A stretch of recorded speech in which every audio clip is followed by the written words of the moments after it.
Assalamualaikum warahmatullahi wabarakatuh.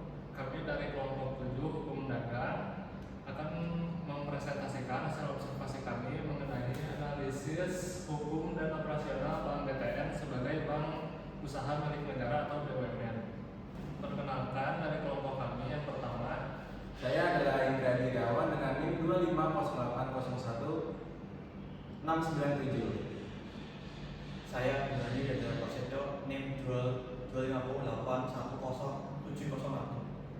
Saya Ariana Widianti dengan NIM 25080801000. saya Muhammad Bayhaqi Zika Aitala dengan NIM 25080100698. Saya Putra Emanuel dengan NIM 25080107002. Jadi yang pertama kita bahas adalah sejarah Bank BTN. Jadi sejarah Bank BTN itu dimulai pada tahun 1887, di mana namanya masih Potspa Bank di Batavia, dengan tujuan menumbuhkan budaya menabung di dalam masyarakat. Lalu pada masa pemerintahan Jepang pada tahun 1942, lembaga ini diambil alih oleh pemerintah militer dan diubah namanya menjadi Kyokin Kyoku. Nah, setelah Indonesia merdeka, bank ini kembali diambil alih dan menjadi kantor tabungan pos. Melalui peraturan pemerintah pengganti undang-undang atau Perpu Nomor 4 tahun 1963, nama resminya akhirnya dikukuhkan menjadi Bank Tabungan Negara atau BTN.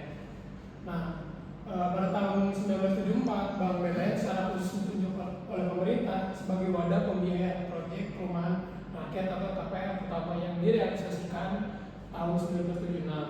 Lalu selanjutnya melalui peraturan pemerintah nomor 24 tahun 1992, status hukumnya diganti atau ditingkatkan menjadi PT Bank Tabungan Negara atau Persero.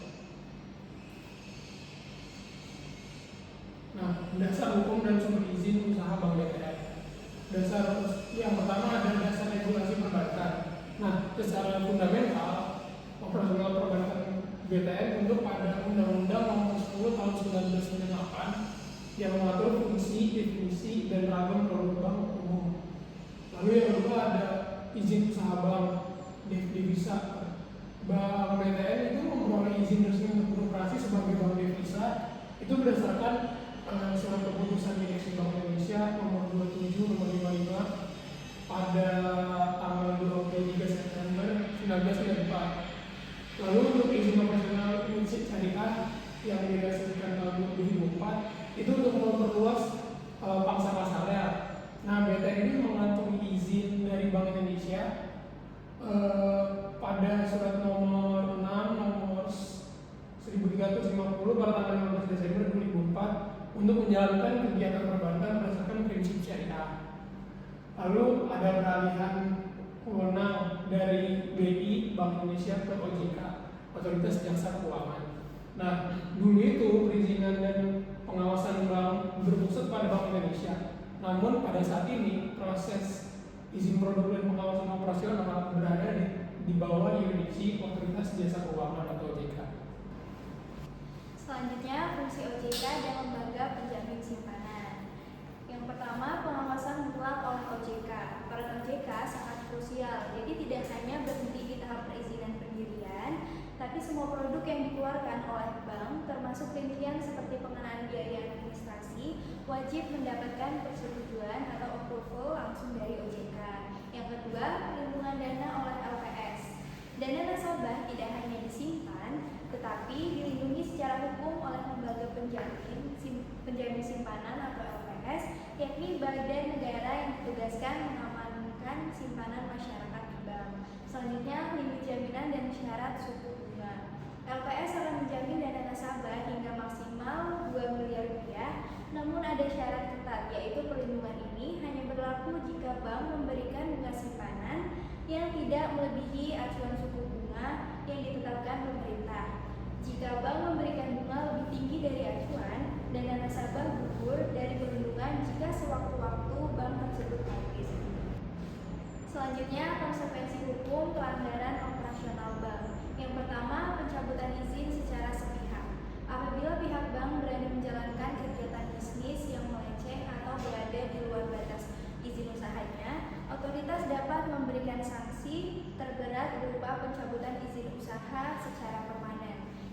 kedua, kewajiban berbadan hukum. Karena industri perbankan mengelola perputaran dana milik orang banyak secara masif, maka ia mutlak diwajibkan memiliki bentuk badan hukum. Hal ini menjamin adanya entitas yang dapat dimintai pertanggungjawaban hukum.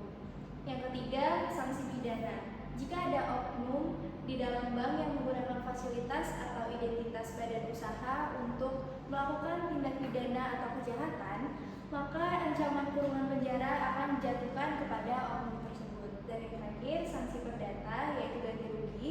Di ranah perdata, setiap sengketa malpraktik atau wan prestasi operasional yang merugikan pihak lain atau nasabah maupun pihak ketiga akan diselesaikan dengan kewajiban memberikan ganti rugi materi.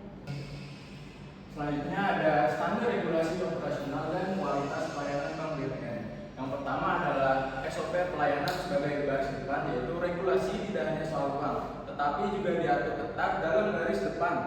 Satpam Bank misalnya memiliki prosedur baku di mana ia tidak sekedar membukakan pintu, melainkan harus menyapa, menanyakan kebutuhan nasabah, dan mengarahkan mereka ke produk yang paling sesuai, contohnya simpanan pelajar atau tabungan haji. Yang berikutnya ada regulasi transaksi tunai. Itu adalah tarik tunai di kantor cabang diatur dengan sangat ketat demi mencegah pencurian identitas. Nasabah wajib membuktikan kepemilikan rekening dengan membawa kartu ATM dan tidak dapat diwakilkan oleh siapapun. Berikutnya adalah mekanisme surat kuasa. Apabila nasabah dalam keadaan darurat atau berhalangan hadir, transaksi penarikan tersebut wajib dilengkapi dengan surat kuasa resmi bermaterai agar tidak cacat di mata hukum. Lalu yang terakhir ada kepatuhan produk, simpan dan pinjam. Itu ada dua pilar utama bank, simpanan dan pinjaman. Harus diawasi ketat. Sistem pemberian kredit, jangka waktu pinjaman, bunga, hingga penalti harus tunduk dan mengadopsi kerangka regulasi yang diinstruksikan oleh regulator. Selanjutnya ada kepatuhan dan tanggung jawab perlindungan data nasabah. Yang pertama adalah integritas data konsumen. Bentuk perlindungan konsumen di sektor perbankan meliputi kerahasiaan data nasabah. Pihak bank berkewajiban melindungi data dari serangan pihak luar, serta dengan tegas melarang seluruh pegawai memanfaatkan data tersebut demi kepentingan komersial pribadinya. Lalu yang kedua ada prosedur penindakan oknum pegawai. Jika terindikasi ada oknum pegawai yang tidak mematuhi kode etik dan memanfaatkan data nasabah, manajemen bank akan menempuh 3 langkah kode etik. 3 langkah yaitu yang pertama menyelidiki modus operandi sang oknum, yang kedua adalah memvalidasi ada atau tidaknya kerugian finansial pada nasabah, dan yang ketiga adalah menjatuhkan sanksi disiplin dan proses hukum. Eksekusi pidana, perdata, dan kompensasi. Oknum dapat diproses secara pidana dan wajib mengembalikan dana yang dicurinya secara perdata.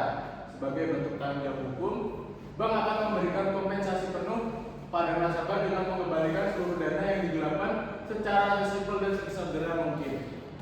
Oke, nah selanjutnya itu ada peran bank dan BTN dalam mendukung program pemerintah.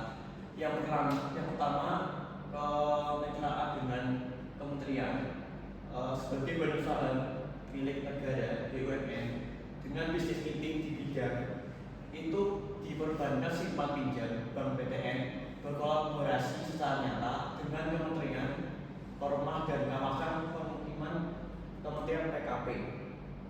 Yang selanjutnya yang kedua, penyaluran program 1 juta rumah. BTN ditunjuk sebagai perpanjangan tangan negara yang bertindak selaku bank penyalur KPR subsidi.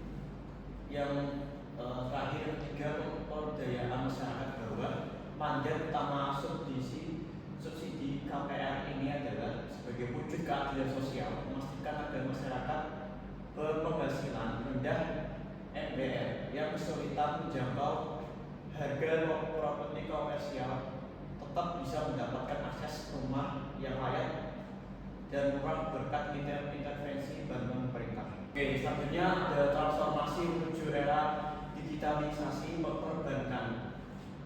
Digitalisasi sebagai keharusan absolut.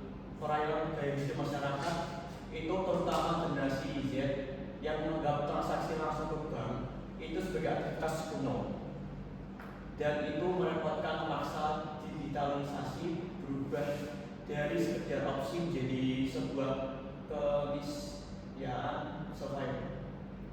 Yang selanjutnya layanan mobil bank super app untuk bersaing di pasar modern.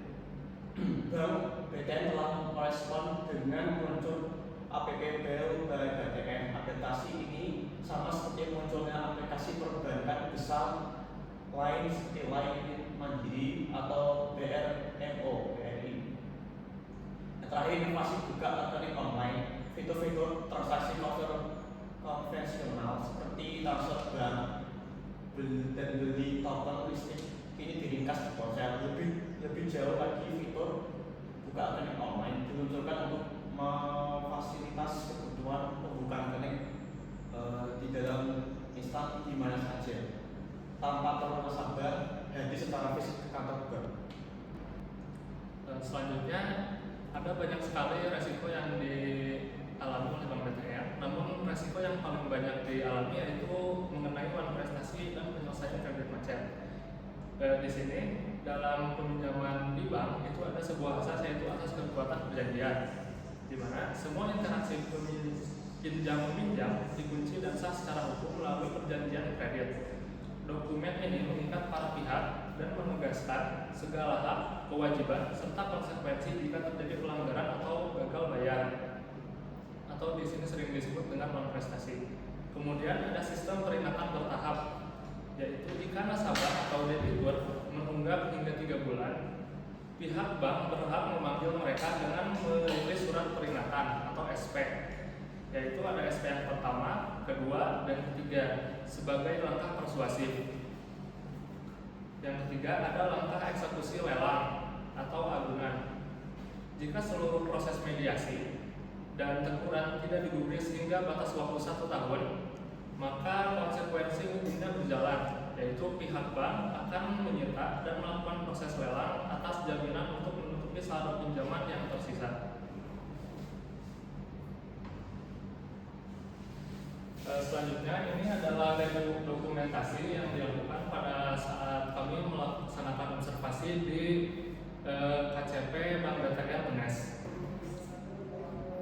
Sekian dari kelompok kami. Mohon maaf bila banyak kekurangan dari presentasi yang kami lakukan.